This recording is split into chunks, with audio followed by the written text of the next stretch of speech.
hand know what your right hand is doing. What does that mean? Rob Bell used this really good analogy, so I'm going to steal it. It's not stealing if you give credit, right?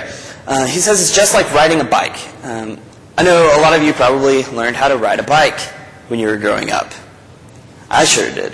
And it was so hard, I remember, when I first started out, okay, this hand goes here, that hand goes there, this foot goes up while the other foot goes down. What on earth am I doing? Having to balance and everything.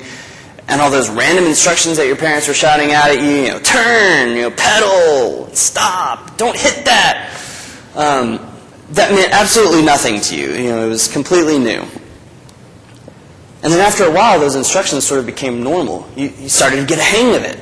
I remember when I was learning how to ride a bike without training wheels, I turned intentionally for the first time.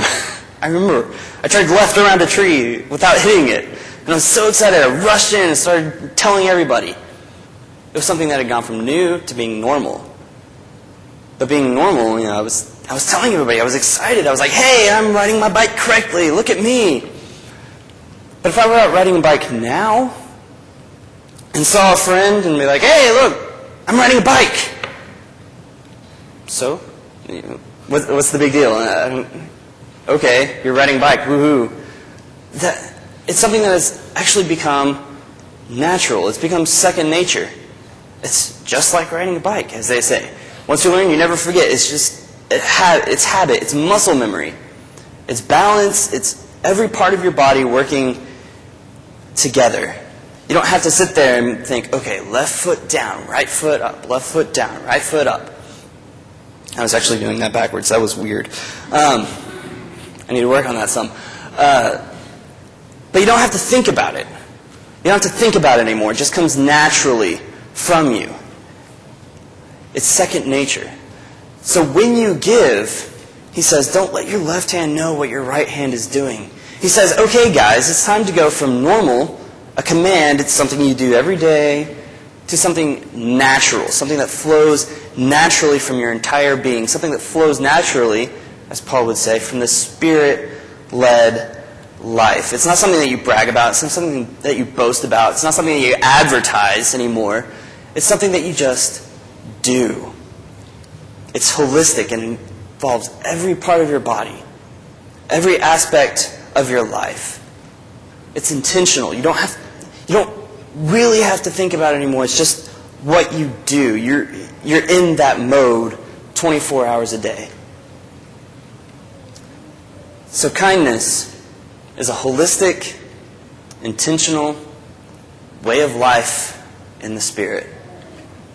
And I added this part that puts everyone in their proper place. Let's think about that for a second. I was listening to a sermon this past Sunday. I had to go to downtown with the group home, the Cersei Children's Home, the group home. We were helping out with them. And the preacher was talking about this verse in the story of Joseph in Genesis chapter 50, where Joseph asks his brothers, am I in the place of God? They were all concerned that he wasn't going to forgive them because of what they had done to him. But he asked that question, am I in the place of God? Kindness puts everyone in their proper place. It's a giving of yourself. It's putting yourself in the servant role and saying to the other person, you are worthy of being served. You're no better than I am. You're no worse than I am. But I will willingly humble myself, make myself nothing, and take on the form of a servant and be obedient to you and to God, even to the point of death. I think that's what Paul was trying to get at in Philippians 2, that song that many of you may be familiar with. But kindness is a holistic, intentional way of life in the Spirit that puts everyone in their proper place. I know there are some of you tonight that You may feel like you haven't been putting yourself in the proper place. You haven't really got this whole kindness thing figured out. It may be new to some of you. I know there's certain personality types that kindness doesn't come easily for. But it can after practice. But it's not just something you can do on your own. It's something you have to do once you're filled with the Spirit. It's a fruit. It's a fruit. It's a process of being led by the Spirit.